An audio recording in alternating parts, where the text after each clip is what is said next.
출가에 대한 모든 궁금증을 풀어드리는 출가 백문베타 시간입니다. 출가일기 이 시간은 출가에 대한 모든 것을 여러분들과 함께하는 시간입니다. 출가에 대한 궁금점들, 특히 출가에 대한 관심이 있는 분들, 모든 사소한 내용도 좋습니다. 그런 내용이 있으신 분들은 밑에 있는 이런 아래 주소 또는 프로그램 댓글, 유튜브 댓글로 남겨주시면 제가 성실껏 전해드리도록 하겠습니다. 여러분들이 보내주신 질문 만나보도록 하겠습니다. 저는 오래전 템플스테이에서 바로 공양을 경험한 적이 있습니다. 작은 고춧가루도 하나도 남기지 않고 모든 음식을 다 먹는 일이 생각보다 힘들었고, 그릇을 닦은 물까지 마신다는 것이 상당히 충격적이었습니다. 그런데 일상에서 돌아온 후 의식하지 않았는데도 음식을 남김없이 먹고 있는 제 자신을 보고 놀란 경험이 있습니다. 출가를 하면 매일 몇 끼마다 바로 공양을 해야 하는지 예의가 있는지 궁금합니다. 바로 공양에 대해서 이렇게 질문을 주셨네요. 바로 공양이 매일같이 하는 것이 이제 일반적으로 원칙이긴 합니다. 근데 요즘에는 바로 공양이 매일 하기가 힘들다고 합니다. 왜냐면 출가자가 없고 그래가지고 바로 공양이 쉽게 되는 게 아니에요. 바로 공양 한번 준비하려면은 한 20명 이상의 뒤에서 준비하는 그런 인력들이 필요해요. 후원관에서는 공양관에서 공양을 만드는 사람부터 해서 그 공양을 또 나르고 그 다음에 그 방 청소하고 하여튼 여러 가지 안 보이는 바로 공양 한 끼 하기 위해서는 보통 20명 이상의 이제 스님들이 노력이 필요하고요. 바로 공양이 예전에는 매같이 했어요. 당연한 것이었고, 특히 이제 결제철에는 바로 공양을 꼭 합니다. 그리고 바로 공양도 매같이 하더라도 아침, 점심, 저녁이 틀려요. 아침하고 저녁에는 간단하게 바로 공양을 하거든요. 뭐냐면은 아침 저녁에는 스님들이 이 가자장상 같은 걸 수하지 않고 편하게 평복으로 이렇게 먹습니다. 근데 사시 우리 법당에 불공 드리고 와가지고 이 바로공양 할 때는 법공양이라고 해요. 그때는 스님들이 다 가사장삼을 수하고 앉아가지고 밥을 그냥 먹는 게 아니고 의식이 굉장히 많습니다. 여러분들 보면은 절에서 바로공양 할 때 보면은 스님들이 그 밥 한 끼 먹기 위해서 무지무지한 그러한 거기에 들어가는 의식이 많습니다. 그 여러분들 여기 말씀 주신 것처럼 와가지고 절에 와가지고 그 바로를 씻은 다음에 거기에 찌꺼기가 있어가지고 그 이제 다시 돌려 먹기도 하고 막 그런 추억이 있을 텐데요. 그 이유는 뭐냐면은 스님들이 100명이 밥을 먹어도 거기에서 고춧가루도 하나가 나오면 안 돼요. 그 이유는 뭐냐면은 우리가 잘 알고 있는 악이라고 하는 그런 존재가 있거든요. 불교에서는 6종류의 그런 인간이라고 할까 존재가 있다고 봐요. 지옥, 아기, 축생, 아수라, 인간, 천상 이와 같이 6군데의 존재들이 있는데 그 가운데 악이 우리가 악의 귀신 얘기하잖아요. 악이라고 하는 이 존재는 스님들이 공양한 그 공양한 다음에 그 다 퇴순물 스님들 바로 공양할 때 바로를 씻은 물을 갖다가 아기들이 먹는다고 해요. 근데 이 아기는 어떻게 생겼냐면은 배는 한 남산만한데 목구멍은 이 바늘구멍 같이 작아요. 그래서 아기 귀신은 늘 배고파요. 배가 크기 때문에. 근데 그걸 막 먹고 싶어도 이 목구멍이 아주 좁기 때문에 바늘구멍까지 작기 때문에 먹다 보면 거기에 걸리고 그러면은 목구멍에서 막 불이 난다고 합니다.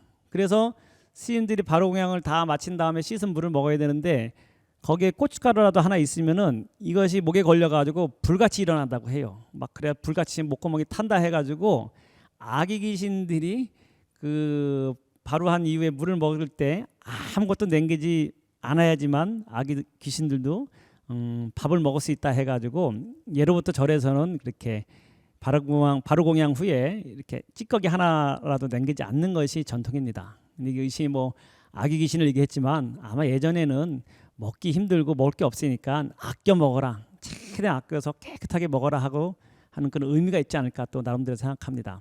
근데 말씀드린 대로 이 법공양 있지 않습니까? 시인들이 바로 공양할 때 법공양 하면은 밥 하나 먹기 위해서 여러분들 뭐 TV도 이제 아마 경험한 분들이 있을 텐데 정식으로 스님들이 밥 먹으려면요 굉장히 힘듭니다. 이 밥을 하나 바로 해가지고 전발계라 해가지고 개성이 다 있어요. 해가지고 뭐 출생갑이라 뭐 성도 마갈타 해가지고 그 부처님께서 어디 태어나고 그 다음에 이 밥을 한 끼 먹기까지 여러 가지 공덕 해가지고 내 지금 받는 이 공덕은 내 공덕으로 부족하네. 오직 도를 이루기 위해서 내가 밥을 먹는다. 그런 개성도 하고 그 다음에 십념이라 해가지고 청정법신 비로자나부터 해가지고 무지 복잡해요. 그래가지고 뭐 발을 올렸다 내렸다 뭐 하면서 복잡합니다. 이걸 다 하려면 일반 사람들은 할 수가 없어요. 스님들은 다 외워가지고 밥 먹기 전에 의식을 갖다가 장중하게 합니다. 그리고 또 밥 먹을 때 보면은 이 바로공양이 저는 이제 기억이 나는 게 그 밥 풀 때도 스님들은 그냥 바로공양할 때 스님들이 이렇게 퍼주거든요.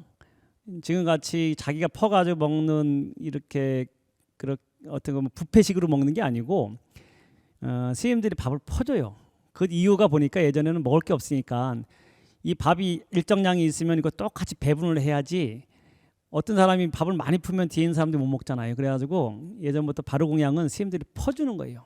퍼주는데 이 바로공양할 때 이 밥 푸는 것도 굉장히 이게 잘 퍼야 됩니다. 그냥 대충 주걱으로 퍼 주는 게 아니고 우리 때는 그 밥 푸기에서 딱 그 밥이 역삼각형으로 이렇게 나와야 돼.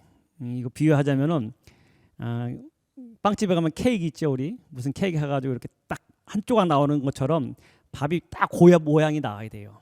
그냥 막 퍼주면은 혼납니다. 왜냐면 그 밥을 펐을 때 그 밥이 바로 옆에 막 묶으면 안 돼요. 이것이 그냥 딱 해가지고 케이크처럼 해가지고 한 조각 나오는 것처럼 딱 역삼각형 해가지고 딱 퍼야 됩니다. 그래가지고 예전에 우리 때는 밥알을 갖다가 몇 개 푼다고 할 정도로 아주 그냥 정확하게 그런 푸는 법이 있었고 그냥 되는 게 아니고 그것을 연습하기 위해 가지고는 또 우리가 그 모래 있지 않습니까? 모래를 갖다가 한 6개월 동안 연습해요. 스님들이 바로공양 그 밥 잘 푸기 위해 가지고 모래에 갖다가 매같이 그 뜨는 연습해 가지고 바로공양 할 때는 그거 갖다 탁 퍼가지고 주는 그런 기억도 있습니다. 그게 뭐냐면은 굉장히 엄격해요. 이 바로공양이 그냥 세속에 먹는 것처럼 이렇게 먹는 게 아니고 그 하나도 이것도 밥 먹는 것이 의식이에요. 그다음에 이 밥 하나 먹기 위해서 시주님들 이거 밥을 시주한 분들의 은혜 생각해가지고 먹기 때문에 굉장히 아주 무겁게 먹어야 돼요. 이 먹는 것이 그냥 밥 한 끼 먹는 게 아니고 배고파가지고 배를 채우기 위해서 먹는 것이 아니고 이것을 먹고서 내가 도를 이루겠다고 하는 그런 마음으로 먹기 때문에 굉장히 바로공양하는 것을 중요하게 생각하고 쉽게 생각하는 게 아니고 이것을 우리 스님들은 수행으로 생각하고 먹습니다. 그래서 이 바로공양에 대해서는 아주 일반 사람들은 먹을 때 그냥 어떻게 보면 경험 삼으로 해가지고 경험 삼아 이렇게 잠깐 하는 것이 정식으로 하면 일반 사람들은 아마 밥 먹으려다가 아마 다 도망갈 겁니다. 그만큼 바로공양이 아주 굉장히 엄격하기도 하고 그 다음에 아주 스님들한테는 굉장히 귀중한 수행의 시간이라고 이렇게 말씀드릴 수 있겠습니다. 그리고 이 바로공양 하면요, 스님들 예전에 보면 요즘에는 이제 힘들다고 했는데 예전에는 바로공양이 큰 방에서 절에서 제일 큰 방에서 대방에서 먹거든요. 그러면은 보통 스님들 100명이 먹어요. 100명이 먹으면은 이게 100명이 먹어도 한 명 먹는 것처럼 소리가 하나도 안 나게 먹습니다. 그러니까 막 밥을 떠가지고 입을 놓아가지고 먹는 법이 다 있어요. 그때 막 우리 이게 집에서 먹듯이 막 그냥 해가지고 편하게 먹는 게 아니고 발을 들어가지고 다 입을 안 보이게 해가지고 씹는 것도 몇 번 씹고 막 다 그 법이 있어요. 그래가지고 다 원래는 밥을 씹으면서도 내가 다 명상에 잠기고 그다음에 화두에 다 들면서 먹어야 되는데 그건 원칙이고 이 할 때는 바로공양 할 때는 눈치를 보면서 먹는 게 또 사실입니다. 어른들은 큰 스님들은 100명이 있으면 쭉 있으면은 제 어간에 딱 앉아 있고 그 다음에 이 스님들이 100명이 밥 먹으려면은 방이 부족합니다. 그러면은 강원에 있을 때 밑에 반 스님들은 중자라 해가지고 가운데 이렇게 앉아요. 가운데 쭉 앉아 있으면은 굉장히 힘들어요. 앞에 큰 스님들이 쭉 있고 조지스님부터 해가지고 주의심 해가지고 선원장 스님 쭉 있고 바로 그 앞에 이제 맨 밑에 스님들이 앉는데 얼마나 큰 스님들 앞에서 밥 먹기 힘들겠어요. 그렇기 때문에 밥 먹는 게 조심스럽고 또 밥 먹다가 때가 되면 자기가 가서 숭늉도 가져야 되고 반찬도 내가 해야 되고 막 그런 게 많기 때문에 밥을 제대로 못 먹어요. 그러면 이제 스님들은 먹는 수영만 하는 선생님도 있어요. 왜냐면 밥 먹다 취할까봐 이게 너무 무거워가지고 분위기가 무거워가지고 이거 못 먹는 선생님도 진짜 있어요. 그럼 어른들은 이제 항상 천천히 먹으라 하지만 그게 잘 안 되더라고요. 같은 이 발효공양이 굉장히 엄격하면서도 스님들한테는 그렇게 수행의 시간이다 이렇게 말씀드릴 수 있겠습니다.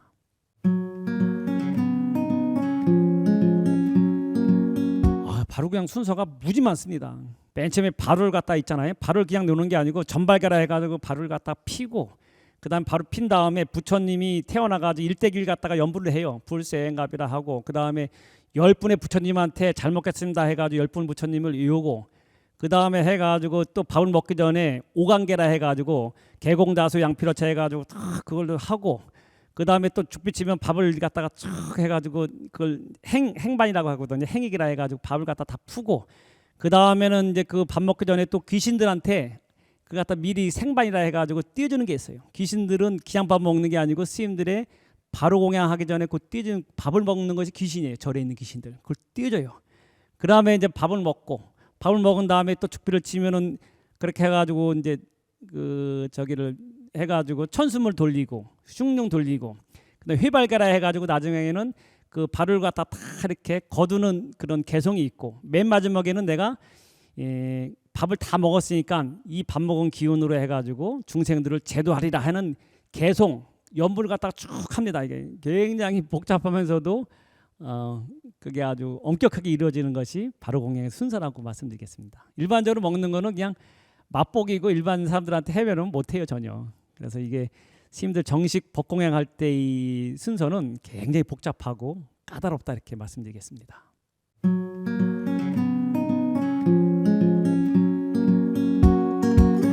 제 에피소드뿐이 아니고 일반적으로 스님들은 이제 밥을 먹으면 바로 공양이 끝나면은 스님들은 다 나가세요. 선방 스님들 나가고 사중 어른 스님들 다 나가면은 그것을 갖다가 밥 먹고 난 다음에 꼭 강원에 있을 때는 윗반 스님이 밑에 반 스님을 갖다 놓고 꼭 한마디를 해요. 아주 그냥 이 스님들이 그러니까 밑에 반 스님들은 그 너무 힘들어. 밥 먹고 난 다음에 밥 취할 정도로 꼭 그 윗반 스님들이 지적을 해줘요.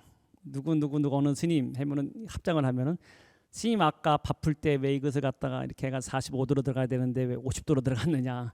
밥 먹을 때 왜 가지고 딱하다 소리가 났느냐. 그 다음에 먹을 때 왜 해가지고 어른들 저기 했는데 왜 끝나지 않았는데 먼저 일어나가지고 가져왔느냐 해가지고 밥 먹고 나면 아주 그냥 시어머니 잔소리처럼 윗반 스님들이 꼭 지적을 해요. 그 다음에 좀 더 심하면은 스님은 밥 먹는 게 이게 잘못 먹었기 때문에 법당 가서 참여하세요. 그래가지고 밥 먹는 게 두려웠어요 우리는. 그만큼 밥 먹는 그 이후에 해가지고 윗반 스님들이 그 지적하는 게 좀 힘들었던 그런 기억이 나고 또 에피소드라고 할까 좀 재미난 얘기가 있는데요. 저도 이제 들은 얘기거든요. 예전에 어떤 절에서 바로공양을 이렇게 쫙 했다고 합니다. 법공양 40대 이제 한 11시쯤에 이제 스님들이 100명 정도 모여가지고 큰 방에서 이렇게 바로공양을 하는데 우리 일반인들은 절대 못 들어오죠. 근데 조용히 스님들이 밥 먹고 있는데 어떤 꼬마애가 남자애가 한 5살 정도 되는 애가 그 스님들 바로 공양하는 큰 방에 들어왔다고 합니다. 들어오더니 그 어린애가 아빠 그러는 거예요. 그러니까는 스님들이 놀란 거예요. 뭐냐면 내신 다 뭐냐면은 얘가 어린애가 아빠라고 하면 이 중에 누구 스님들 중에 아빠가 있어서 찾아왔나 해가지고 서로 다 말을 못하고 두리번거리면서 이게 누구 아들이야 이렇게 막 아주 난감한 상황이 있었는데 그 꼬마애가 아빠 좀 있더니 여기 스님들 많아면서 자기 아빠한테 와가지고 스님들 많다는 걸 보고 애가 놀래가지고 그 바로 그냥 하는 그 큰 방에 잘못 들어와가지고 어린애가 딱 보니까 스님들이 많으니까 아빠 하고 부른 건데 스님들은 그것을 갖다가 아유 이게 누구 아들이야 스님들 중에 누가 아들이 있는가 해가지고 아주 그 바로 그냥 한 다음에 스님들이 아주 난처하고 재미나게 웃었다는 얘기가 있는데 그만큼 바로 공양하면 엄숙하면서도 그 다음에 이 일반인들이 절대 그 들어오지 못하는 공간이라는 것은 이제 비유적으로 얘기한 것 같습니다. 재미난 에피소드라고 이렇게 말씀드리겠습니다.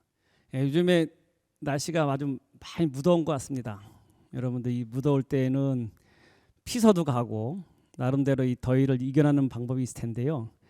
제가 하나 방법을 하나 무더위를 이겨낼 수 있는 방법을 말씀드린다면은 마음가짐인 것 같아요. 한마디로 생각을 한마디를 이렇게 얘기해가지고 그냥 더우니까 여름이니까 덥구나 이렇게 생각하면 편하지 않을까요? 여름에 안 더우면 여름이 아니죠. 근데 여름은 또 더워야 돼요. 이 자연의 섭리상 여름엔 더워야지만 모든 또 가을 겨울이 돼가지고 이 우주 질서가 돌아가는 것이거든요. 여름이 돼가지고 매년 돌아오는 여름날 안 더운 여름이 있습니까? 여름이 안 더우면요 우리 이 지구 전체가 문제입니다. 아주 큰 문제이기 때문에 여름이다 해가지고 더우면은 여러분들 여름이기 때문에 덥구나 이렇게 마음을 다 내려놓으시면은 그나마 이 더위가 좀 많이 꺾이지 않을까 생각하고요. 또 그것도 힘들다고 하면은 피서라고 있잖아요. 그 더위를 피해서 이 가는 것이 피서라고 하는데 제가 또 하나 제안 드린다고 한다면은 집에 있는 것보다는 산사, 여름에 산사 얼마나 좋습니까? 산사에 가면은 계곡도 있고 산도 있고 또 요즘엔 다 가면은 템플 스테이라 해가지고 여러분들이 가면은 다 거기서 먹고 자고 할 수 있는 공간이 마련되어 있기 때문에 혹시 이 무더운 여름 피서를 간다 그러면은 좋은 데도 많지만 산중에 있는 사찰에 가서 사찰 체험도 하고 또 템플 스테이를 통해 가지고 뭔가 마음이 시원하고 건강해지는 그런 시간이 되기를 한번 기원해 보겠습니다. 여러분 출가합시다.